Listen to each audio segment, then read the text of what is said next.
Assalamualaikum warahmatullahi wabarakatuh. Halo sahabat penjasa yang semuanya, semoga dalam keadaan sehat selalu. Pada video kali ini kita akan membahas salah satu parasit yang dapat merugikan peternak. Apa itu parasitnya? Simak terus pada video ini. Kemudian kita akan membahas juga bagaimana cara penanganannya pada ternak. Disimak terus videonya, semoga bermanfaat dan dapat mengedukasi. Perlu diketahui, caplak atau Pilus microplus adalah salah satu parasit yang menyerang sapi maupun ternak lain, yang akan menyebabkan kerugian karena menghisap darah, sebagai penyebab terjadinya anemia, kerusakan kulit, dan dermatitis. Namun, peranan yang lebih penting yaitu dia berperan sebagai vektor penyakit piroplasmosis, anaplasmosis, dan theileriosis. Caplak termasuk ke dalam arthropoda, yaitu hewan yang memiliki ciri khas kaki beruas, berbuku atau bersegmen. Caplak berkaki 8, anggota Ixodioidae yang bersama-sama dengan tungau dimasukkan ke dalam kelas Acarina, ordo Arachinoidae. Caplak sapi merupakan caplak satu induk yang berarti larva, nimfa, dapat dijumpai pada satu induk semang yang setelah kenyang menghisap darah akan menjatuhkan diri dari induk semang untuk bertelur. Menurut Truffle pada tahun 1982, tiap caplak dapat menghisap 0,3 mili darah sapi yang diserang.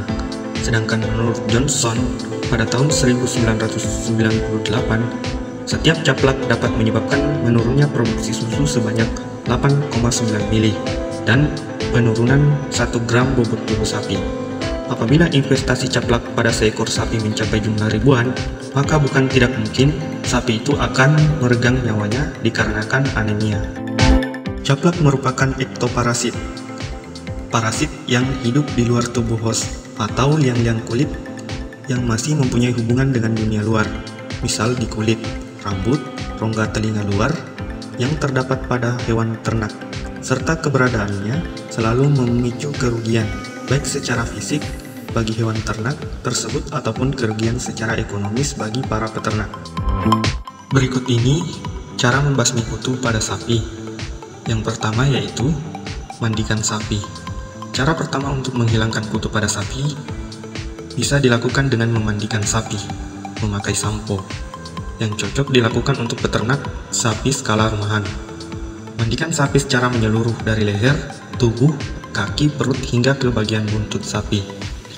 Cara ini menjadi paling mudah dilakukan untuk membasmi kutu pada tubuh sapi.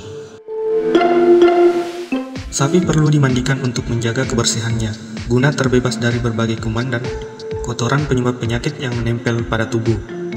Memandikan sapi bermanfaat untuk metabolisme tubuh dan menjaga kesterilan susu. Jika persediaan air cukup banyak, sapi bisa dimandikan 2 kali sehari, yaitu pagi dan sore. 2. Tanaman rosemary. Rosmarinus officinalis memiliki daun oval kecil, ujungnya runcing seperti jarum. Sekilas menyerupai pucuk daun pohon cemara, namun tidak seperti pohon cemara yang tinggi menjulang. Tanaman rosemary hanya dapat tumbuh 1-2 meter saja. Rosemary memiliki bunga-bunga kecil yang berwarna biru gelap, juga ungu pucat. Tanaman rosemary memiliki beberapa kegunaan, yaitu sebagai sumber minyak tatsiri, tanaman aromatik, tanaman pengusir nyamuk, dan bumbu masak. Kandungan kimia tanaman rosemary yaitu 1-25% minyak tatsiri, 16-20% borneol, 1,8% terein, 30% sineol, 7% bornil asetat campur, serta minyak esensial.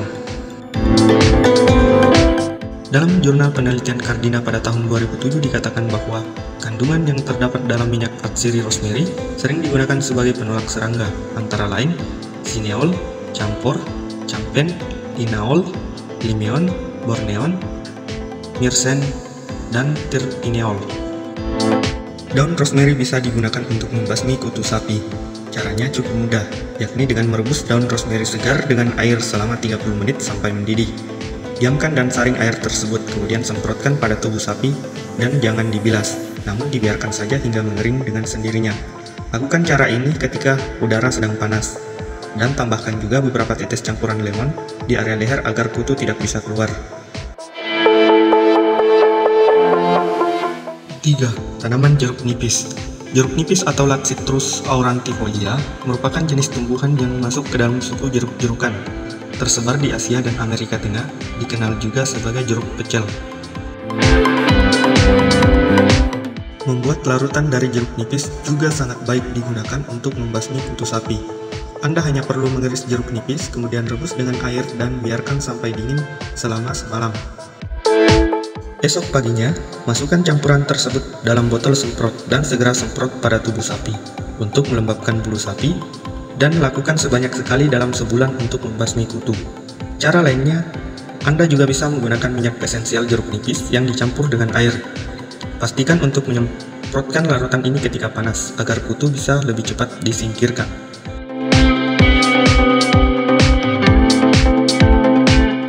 Sekian dari video kami. Mohon maaf apabila ada kesalahan kata maupun informasi. Jika sahabat punya rekomendasi tema dan pembahasan untuk video selanjutnya, jangan lupa tulis di kolom komentar. Terus support Dunia Sains agar terus berbagi video menarik dan bermanfaat serta mengedukasi. Jangan lupa subscribe dan nyalakan notifikasinya. Berikan like serta bagikan video ini agar bisa mengedukasi bersama.